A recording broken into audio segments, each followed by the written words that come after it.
इस सब के बीच में अगली बड़ी खबर, बल्कि ग्राफिक्स प्ले करिए, इसको जरा दिखाइए जरा, जो हमारे पास जानकारी आ रही है। 2 डेल्टा जवानों के साथ मादुरो दिखाई दे रहे हैं। यहां पर मादुरो का हाथ पकड़े हुए, उनके हाथ पीछे हैं। मुझे ऐसा लग रहा है हाथ पीछे होने का मतलब है ही इज हैंडकफ्ड, यानी उनके हाथ में हथकड़ी लगा दी गई है। विमान के बाहर खड़े हुए मादुरो, गिरफ्तारी के बाद टेंशन पे मादुरो दिखाई दे रहे हैं। एक बड़ी प्रोमिनेंट चीज यहां पर आप ध्यान से देखिए, वो ये है कि मादुरो से एक मैसेजिंग दी गई है पूरे के पूरे लैटिन अमेरिका को, और अमेरिका के साथ है मॉनरो डिक्लेरेशन, जो यूरोप को वेस्टर्न हेमिस्फीयर में इंटरफेयर करने से मना करता है। Back to you Preeti ji. और इस बीच एक बड़ी जानकारी आ रही है, बड़ी खबर इस वक्त, इजराइल के पूर्व प्रधानमंत्री का बड़ा बयान। क्या अगवा नंबर, अगला जो नंबर है वो ईरान का है, ये बात कही जा रही है एलिपेड की तरफ से। मौजूदा हालात से ईरान सतर्क रहे, और ऐसे में जिस तरह वेनेजुएला में ये ऑपरेशन अमेरिका की तरफ से चलाया जा रहा है, इजराइल के पूर्व पीएम का ये बड़ा बयान, और ये बता रहा है कि अब अमेरिका का जो अग्रेसिव मूड है उससे बाकी कई और देशों को भी चिंता में डालने की कोशिश की जा रही है। क्या मादुरो की तरह खामेनेई को भी इसी तरह से ऑपरेशन चला के गिरफ्तार कर लिया जाएगा, अमेरिका अपनी हिरासत में ले लेगा? क्या लग रहा है इस वक्त जो जिस तरह से बड़े बड़े नेताओं की दुनिया भर के स्टेटमेंट्स आ रहे हैं, वो क्या इशारा कर रहे हैं? मनीष, देखिए, जो बात लगातार टीवी 9 अपने दर्शकों को कह रहा है कि वेनेजुएला के बाद अगला नंबर ईरान का है। अब इजराइल के पूर्व प्रधानमंत्री और सबसे सीनियर नेताओं में से एक यार लैपिड ने भी उसी बात को कह दिया है। और जब वो ये कह रहे हैं तो इसका मतलब आप समझिए कि प्रधानमंत्री नेतन्याहू और मोसाद की टीम ने इसके बारे में प्लान कर लिया है कि जो काम ट्रंप ने वेनेजुएला में मादुरो के साथ किया, ठीक वही काम इजराइल और अमेरिका अब ईरान में करेगा। देखिए, ईरान में इस वक्त वहां पर बड़े लेवल पर विरोध प्रदर्शन चल रहा है। लगातार हम अपने दर्शकों तक उसकी खबरें दे रहे हैं। आज 7वां दिन है जो विरोध प्रदर्शन हो रहा है। कुछ घंटे पहले व्हाइट हाउस ने स्टेटमेंट दिया था जिसमें साफ तौर पर कहा था कि ईरान की सरकार किसी भी हालत में विरोध प्रदर्शन करने वाले लोगों पर सख्ती ना बरते, और तब तक जो है मादुरो पकड़ा गया है। अब साफ तौर पर संदेश है ईरान की रिजीम के लिए, ईरान के सुप्रीम लीडर के लिए, कि वो भी अपना बोरिया बिस्तर बांध ले, क्योंकि अभी जो मादुरो के साथ हुआ है यही उनके साथ होने वाला है। हालांकि बहुत जानकार कह सकते हैं। मनीष, अभी आपने कहा था कि एक छोटे गुंडे को पकड़ने में पसीने छूट जाते हैं, और ऐसे में इस तरह की घटनाएं बाकी देशों के लिए एक सबक के तौर पर भी बाकी नेता अलग अलग स्टेटमेंट देकर यह भी साबित करना चाहते हैं जो अमेरिका के साथ खड़े हैं। इस बीच एक बड़ी खबर आ रही है, इस वक्त एक बड़ी जानकारी आ रही है, आपको बता दें, बड़ी खबर इस वक्त आपके सामने। CIA के इनपुट के बाद प्रिसाइज अटैक हुआ है। बड़ी जानकारी, CIA के इनपुट के बाद ये बड़े अटैक की खबर डेल्टा फोर्स ने किया है, प्रिसाइज अटैक। इस बात को कंफर्म लगातार टीवी 9 भारतवर्ष कर रहा था, और देखिए CIA के इनपुट के बाद ये प्रिसाइज अटैक किस तरह से बहुत ही इंटरेस्टिंग बात ये है कि पिछले 5 दिन से लगातार वेनेजुएला के अंदर अलग अलग कार्टेल्स को टारगेट किया जा रहा था, अटैक किया जा रहा था, लेकिन अब ये हुआ है पूरा ऑपरेशन CIA के इनपुट के दौरान। और कहा यह भी जा रहा है कि CIA एक्टिव इस वक्त ईरान में भी है। लेकिन बड़ी खबर, मादुरो पर अमेरिकी उप विदेश मंत्री का बड़ा बयान। मादुरो पर अमेरिका में मुकदमा चलेगा। US के उप विदेश मंत्री ने कहा है मादुरो को अपराधों के लिए न्याय का सामना करना होगा, यानी पूरा का पूरा मॉडस ऑपरेंडी सद्दाम हुसैन वाली। लेकिन सबसे बड़ी बात यह है कि सद्दाम हुसैन और मादुरो को एक पेज पर अगर कंपेयर कर रहा है अमेरिका, तो क्या दुनिया इस बात को इसी नजर से देखेगी? बहुत अहम होगा इसको भी समझना। लेकिन इस बीच एक और बड़ी खबर, मादुरो को पकड़ने के बाद ट्रंप का बयान, अच्छी प्लानिंग की वजह से हमें कामयाबी मिली है, बहादुर जवानों ने शानदार काम किया है। ट्रंप ने कहा बेहतरीन ऑपरेशन रहा।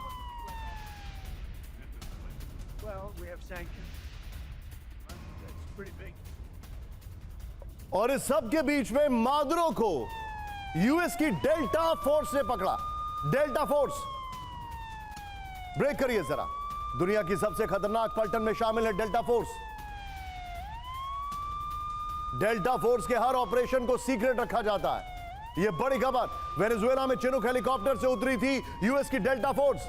अफगानिस्तान, लीबिया और इराक में भी डेल्टा फोर्स का इस्तेमाल हुआ है। वियतनाम में इस डेल्टा फोर्स को बनाया गया था, वियतनाम में, और उसके बाद ये डेल्टा फोर्स आपके सामने। की ग्राफिक्स क्या है अमेरिका की डेल्टा फोर्स, आइए देखते हैं, ध्यान से देखिएगा। इसका ऑफिशियल नेम है first special force operational detachment delta, यह कहा जाता है। अमेरिका की सबसे घातक यूनिट है। फिर फोर्स में करीब 2000 सैनिक होते हैं और इसके साथ ही 200 से 300 स्पेशल कॉम्बैट के जवान होते हैं इसमें। डेल्टा फोर्स की और क्या खूबी है, वियतनाम युद्ध के दौरान इसे बनाया गया था और अमेरिकन रेंजर्स और स्पेशल फोर्स यूनिट से इसमें भर्तियां की गई। अफगानिस्तान, लीबिया और इराक में भी ऑपरेशन इससे किए गए हैं। इसके अलावा और भी बहुत सारी जानकारी इसका जो पूरा ऑपरेशन होता है वो हमेशा सीक्रेट रखा जाता है। डेल्टा फोर्स का कोई भी सैनिक का चेहरा कभी सामने नहीं आता है। ऑपरेशन ये देखिए जरा, बगदादी अभियान आपको याद होगा, बेंगाजी, ये देखिए 2019 बगदादी को मार गिराया गया। फिर उसके बाद अगला दिखाइए डेल्टा फोर्स का बड़ा ऑपरेशन 1980 पनामा अटैक, ग्रेनेडा और पनामा प्रमुख सैन्य अभियान किया गया था। डेल्टा फोर्स का एक ऑपरेशन है। और इसके साथ ही 1980 में ही ईरान बंधक संकट पर भी ये डेल्टा फोर्स अपनी कार्रवाई पर आगे बढ़ा था। 1980 में ऑपरेशन ईगल क्लॉ विफल रहा था। इस बात की जानकारी डेल्टा ऑपरेशन से जोड़कर देखी जाती रही है। इस वक्त मनीष हमारे साथ जुड़े हुए हैं। मनीष, अंतर्राष्ट्रीय मंच पर इस खबर के बाद लगातार खलबली मची हुई है, लेकिन जिस बात का जिक्र अभी आप भी कर रहे थे कि एक छोटे से गुंडे को पकड़ने में भी पसीने छूट जाते हैं, वो तो राष्ट्रपति मादुरो को पकड़कर कैसे ले गए पूरी दुनिया देख रही है। लेकिन क्या वेनेजुएला में की गई अमेरिका की कार्रवाई दुनिया के उन मुल्कों के सामने एक नजीर है जो अमेरिका के सामने उठने की कोशिश कर रहे हैं या उठ चुके हैं? बिल्कुल, देखिए इस ऑपरेशन का और इस घटना का पूरी दुनिया पर बहुत बड़ा संदेश जाएगा। संदेश सीधी सी बात है कि ट्रंप को या अमेरिका के राष्ट्रपति को जिस भी देश के प्रधानमंत्री या राष्ट्रपति का चेहरा पसंद नहीं है उसको गद्दी छोड़नी पड़ेगी। अब यही है कि आप कितने दिन तक रेसिस्ट करते हैं, नंबर एक बात। और नंबर दो बात, अगर आप चाहते हैं कि वो हम बचे रहें अमेरिका के कोप से, तो फिर आपको गद्दाफी वाला फॉर्मूला अपनाना पड़ेगा। गद्दाफी ने कहा था एक के बाद एक सबका नंबर आएगा, बचेगा वही जिसके पास। मनीष, मुझे एक बात बताइए, अमेरिका के सामने रशिया हमेशा सॉफ्ट पोस्टरिंग करता रहा है, एक इतिहास रहा है। लेकिन इस बार पुतिन है। क्यूबन क्राइसिस में सबसे पहले न्यूक्लियर मिसाइल्स अमेरिका के खिलाफ रशिया ने हटाए और उसके बाद उन्होंने अपने हाइड्रोजन टिप वेपन्स हटाए। यहां की अगर मैं बात करूं तो क्या अब यह हश्र ज़ेलेंस्की का होगा? बहुत हद तक संभावना है। देखिए सीधी सी बात है, अमेरिका के खिलाफ वही मुल्क बचे रह सकते हैं जिनके पास अपना परमाणु हथियार हो। ईरान उस कोशिश में लगा है लेकिन कामयाब नहीं हो पाया है।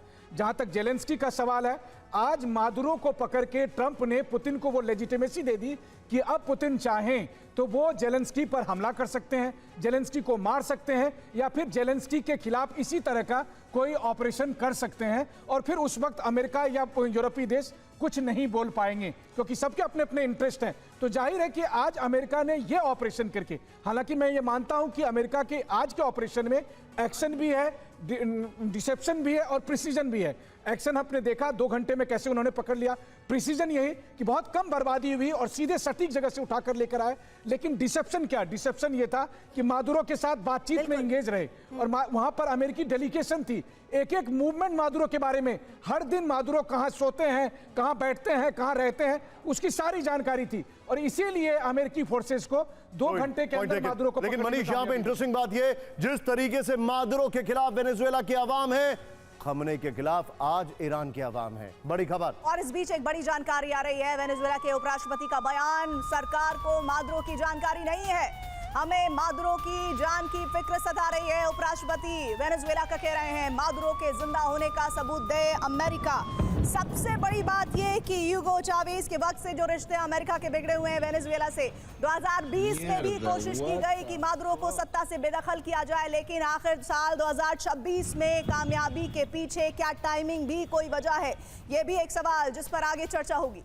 इस सब के बीच में वेनेजुएला के रक्षा मंत्री को लेकर एक बड़ी खबर आ रही है। ब्रेक करिए। पहले खबर आई वेनेजुएला के रक्षा मंत्री मारे गए, लेकिन वो जिंदा है और उन्होंने वार्निंग भी दे दी है। वेनेजुएला के रक्षा मंत्री को लेकर बड़ी खबर, गलत शॉट चल रहे हैं ये यहां पर। वेनेजुएला के रक्षा मंत्री, अमेरिकी हमले में बच गए रक्षा मंत्री।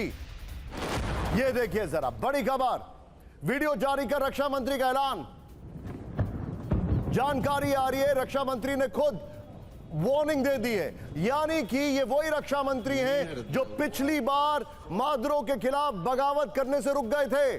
क्या ये अकेले दम पर मोर्चा खोलने के लिए तैयार हैं?